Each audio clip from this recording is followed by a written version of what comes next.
Hello, नमस्ते. कसे आहात सगळे? छान ना? मी पण मस्त आहे.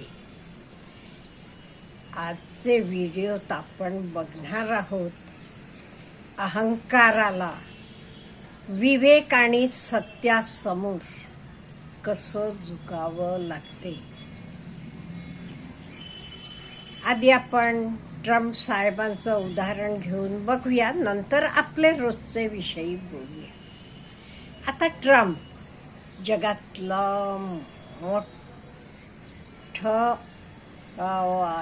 मोठा देश, पूर्ण जगातला आर्थिकदृष्ट्या पण मिलिटरी वाईज पण सगळं हे आहे अमेरिका. त्याचे राष्ट्राध्यक्ष म्हणजे त्यांना काय वाटलं, मी म्हणजे एक कोणतरी एम्परर आहे, सम्राट, सगळे माझं ऐकावं. मला वाटते ट्रम्प साहेब विसरले होते, फक्त अमेरिकेतले लोकांनी त्यांना निवडून दिलेलं आहे, त्यामुळे ते जे काही म्हणतील तर अमेरिकेतले लोक ऐकतील, पण बाहेरचे देश ऐकणार नाहीत. का? म्हणजे ते स्वतंत्र आहेत, ते इंटरनली सुप्रीम आणि एक्सटर्नली इंडिपेंडेंट, ज्याला आपण सॉव्हरीन म्हणतो इंग्लिशमध्ये. त्यामुळे त्यांना हे विसरलं होतं. त्यांना वाटत होतं ओके, सगळे माझं ऐकावं. म्हणून ते आपल्याला इंडियाला सांगायला लागले, हां, रशियाकडनं तुम्ही ऑइल बिलकुल विकत घ्यायचं नाही. का? तुमच्याकडनं रशिया ऑइल विकत घेते आणि त्यातनं ते हत्यार खरेदी करून युद्ध करतात, मग तुम्ही माझ्याकडनं घ्यायला पाहिजे. बघा, नाही, आणि माझं ऐकलं नाही की टॅरिफ 25%चा 50 झाला, मी 500% घालतो म्हणाले. आणि असं सगळ्यांना, आपल्यालाच असं नव्हे, जगभर सगळ्यांना. आता नुकतं म्हणाले कॅनडाला तुम्हाला मी 100% टॅरिफ घालणार आहे म्हणून. तसं इंडियाला पण सारखं टॅरिफची भीती घालत होते. इंडियानं काय केलं? इंडिया गप्प बसलं, बोललं नाही काही, पण ते विचार करत होते ह्याच्याबद्दल काय करायचं, अमुक करायचं सगळं. आता टॅरिफ म्हणजे माहित आहे आपल्याला, टॅक्स. सपोज आपण 100 रुपयाला एक गोष्ट विकली, अमेरिकेनं त्याच्यावर 100 रुपये टॅरिफ घातलं की ती तिथे 200 रुपयाला होणार, मग कोणी विकत घेणार नाही. त्यामुळे टॅरिफमुळे व्यापार व्यवस्थित होणारच नाही कोणाचाही. हे ट्रम्प साहेब विसरले होते वाटते. त्यामुळे ते सगळ्यांना टॅरिफ टॅरिफ टॅरिफ, लहान मुलं खेळतात का नाही तसं टॅरिफ टॅरिफ म्हणून खेळायला लागले. इंडिया शांत बसलं.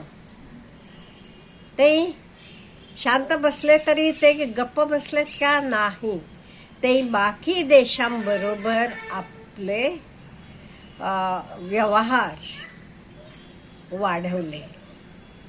त्यामुळे ते म्हणाले, तुम्ही टॅरिफ घालणार ना? नको, आम्ही तुम्हाला देणारच नाही, आम्ही तुम्हाला विकणारच नाहीये. बाकी देश आहेत आणि बाकी देश तयार आहेत इंडियाकडनं घ्यायला, इंडिया बरोबर व्यापार करायला.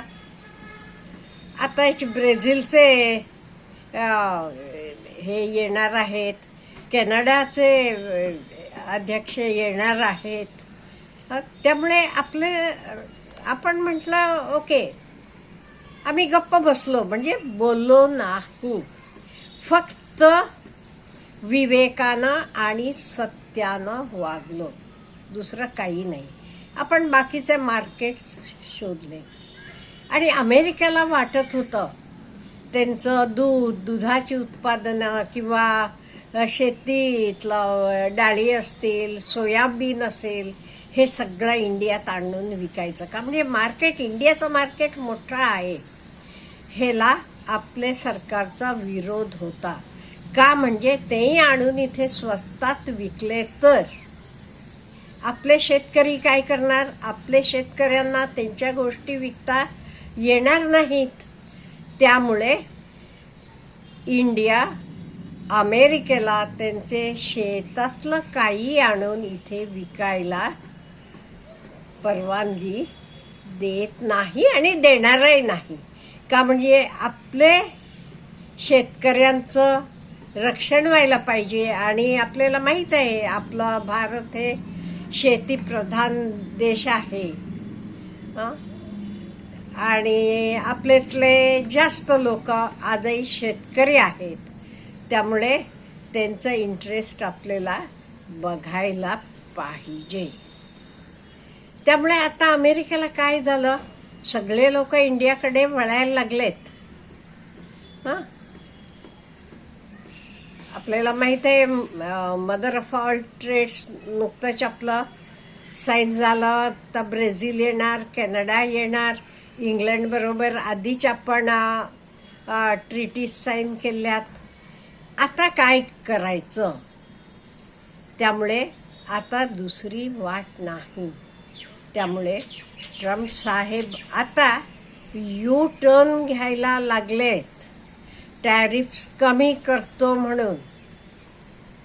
आणि ते काय म्हणतात, इंडियानं रशियाकडनं तेल घ्यायचं थांबवले, ते ब्राझीलकडनं घेणार आहेत म्हणून आम्ही हे करतो. पण हे खोटं आहे. आपण रशियाकडनं तेल खरेदी करतच आहोत आणि पुढेही करणार. आता इथे काय झालं, आपलं सरकार, आपले पंतप्रधान असतील, हे सगळे कोणी काही तोंड उघडलं नाही. बाकीचे लोक म्हणत होते आपले प्रधानमंत्री का गप्प बसतात, ट्रम्प एवढं बोलतात तरी. पण हे गप्प बसून काय योग्य आहे करायचं तर साधून घेतलं. म्हणजे नुसतं बडबड करून काहीही उपयोग होत नाही.